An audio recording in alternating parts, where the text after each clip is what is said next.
So one of the things that we decided this morning, and Scott is about 2 miles away, is where he can overlook a whole different basin and watch what might leave those agricultural fields. This buck, since he's been hit, he's not been going down to the field. He's been living up here. So we thought, well, we'll hedge our bet. We'll see if anybody can put him to bed. And hopefully we will. I just know he's in here somewhere. Just gotta find him.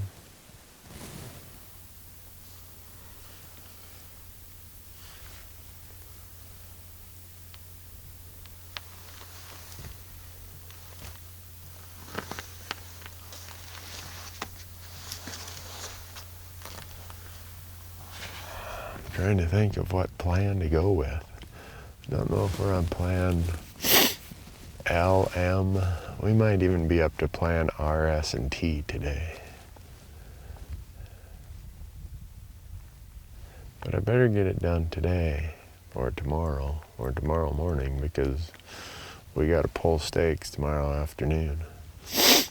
I got to get to Elko, jump on a plane, and fly to a public land event.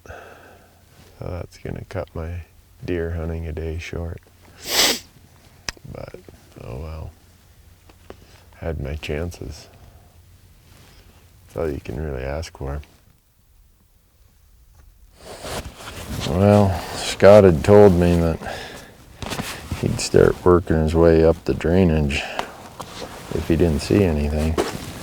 I see him down there about a mile walking up the drainage. The idea is, if this buck is in here but not feeling well and bedded down, that we'll end up bumping him and see where he goes. So I'm gonna climb down here where I was last night. There's a really tight spot to this whole corridor. If Scott does bump him and he comes up the creek, I'll be there.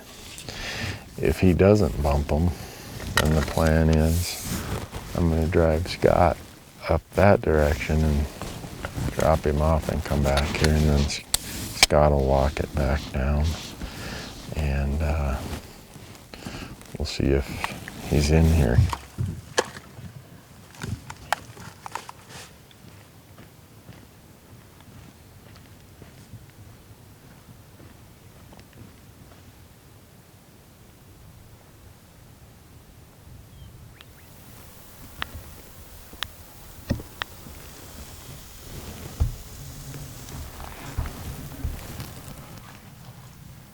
Okay, dude, where are you?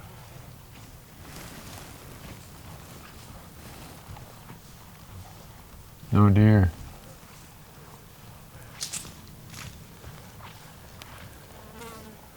No deer.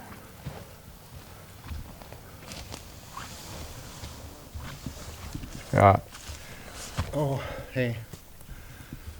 I just thought, if he was sick and in the bottom, I might have to get right on. Well, yeah, pretty sure he would be in the bottom. And so I thought, I'll just stick right to the bottom so that if he's, I looked it over pretty good. I can't say I didn't miss him if he's dead, but I don't think he's dead the way he was looking last night, so. Yeah. So what I'm thinking of doing is, if you're up for pushing another little stretch on the way down, I'll drive you and Michael up, and you guys can choose which side of the ditch you want.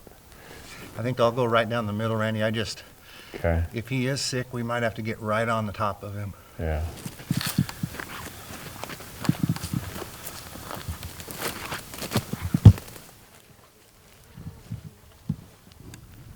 Come on, little buck. Yeah, there's beds all along this creek.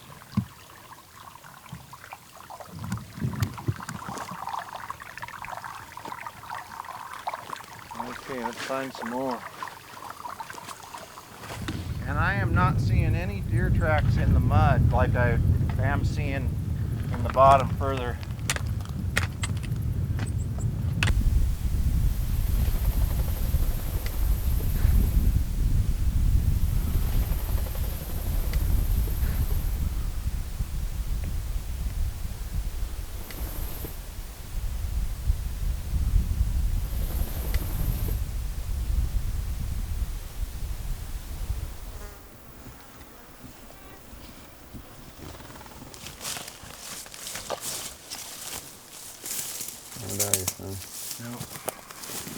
We didn't see very many deer tracks until we got like within a quarter mile of this. And then started seeing, you know, where they're using this deeper part of the ditch, but ditch wasn't very deep up ahead. Well, thank you so much. Oh, you're welcome. Appreciate it. If you want to do some more, that's... Well, we will, but we'll wait until it starts getting a little cooler. Okay. Marcus just filmed the biggest conflict you've ever seen between a spider and a dragonfly. Cool. You can hear this dragonfly hit that spider's web, Oh, yeah, uh-huh. and he's got, I don't know how many minutes of them fighting. Really? Oh, It- wow. That's cool. Unbelievable. Thanks, Michael. Yeah, no problem. Appreciate it. It's a good walk. Too bad we didn't bump him up. Making me wonder where he could be. I know. That group of 3 bucks this morning, some of those bucks, at least 2 of those bucks were with him yesterday afternoon. Yeah, and I mean, it's real thick up there, and I just walked through there looking for a body. I just wasn't there.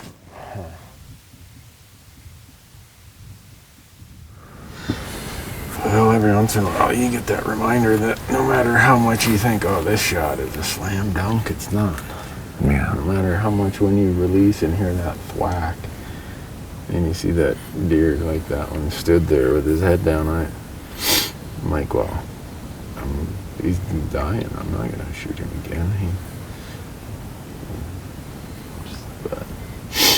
And yesterday I was pretty optimistic because we'd relocated him that afternoon after I hit him, and then again yesterday. But now we got tonight and tomorrow morning, and then I got to be on the road. I think of how many times I've hunted an individual buck, you know, wounded or not. See him one day, see him the next, and then I don't see him for 2 or 3 days. I mean, they don't hang in the same place all the time. Yeah. So I don't know if that means we ought to try something totally different tonight, or we go with what we, you know. No, we are going to try something different. We're going to try up across from that point of trees where I dropped you off this morning, that ridge up there. He might be in that thicker stuff up higher here. On the south side. I was thinking, I'm thinking, what do we do? And I was thinking, you know, that's a lot of tall brush. Yeah. My hope is that he's just fine. I don't know how he can be just fine with all the blood that he lost there for that while. It was only 10 minutes. If you think about that in time, it was only 10 minutes of bleeding, 15 maybe. Right. I mean, I've cut myself and had it, you know, bleed that long. And Yeah. I'm not trying to downplay the wound.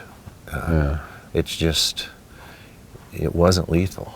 No, I there's no doubt it wasn't lethal, at least not immediately. I just hope it's not lethal eventually. Well, what do you say we jump in the truck and go work our eyeballs even harder? Be glad to. Okay. Appreciate it, Mr. Jones. Oh, you know, we used to get up out of our seats a lot easier back in the day. When I first met you 30 years ago, there was none of this creaking and cracking and popping of bones. You want to see how much dust we're dealing with here in Nevada?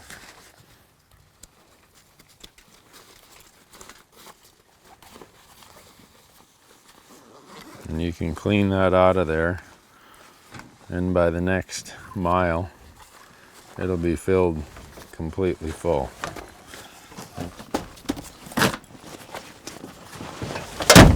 They came, I don't know, a third of the way over there, and then they bed down in that taller brush.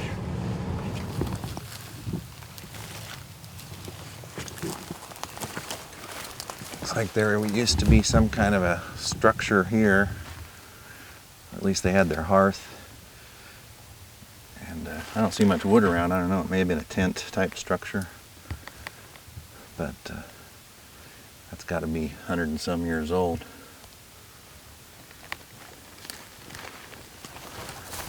They were tough people, weren't they? Mm-hmm.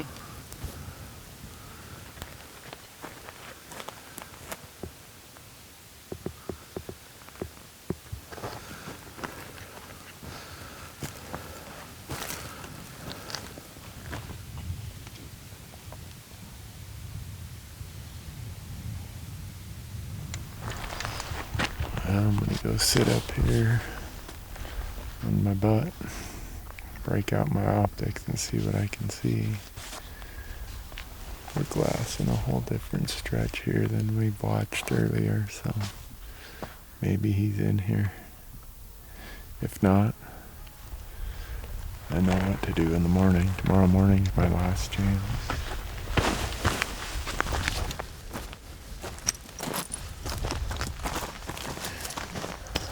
There's where he disappeared the other day.